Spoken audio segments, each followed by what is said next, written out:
তাআলার সন্তুষ্ট নাই, এই পথে চলার মধ্যে আল্লাহ তাআলার সন্তুষ্ট নাই, এই কথা বলার মধ্যে আল্লাহ তাআলার সন্তুষ্ট নাই, এই কাজ যদি আমার দ্বারা হয়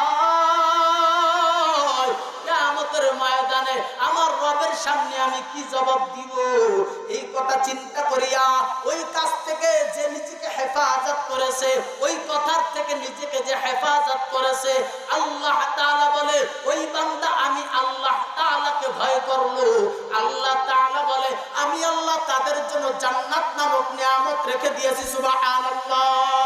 ও মুসলমান, আর যেই কাজের মধ্যে আল্লাহ তাআলার সন্তুষ্ট রয়েছে, যেই কাজের দ্বারা আল্লাহ তাআলার আদেশ রয়েছে, যেই কথার মধ্যে আল্লাহ তাআলার আদেশ রয়েছে, ওই কাজ বান্দা আল্লাহ তাআলার সন্তুষ্টির জন্য করে।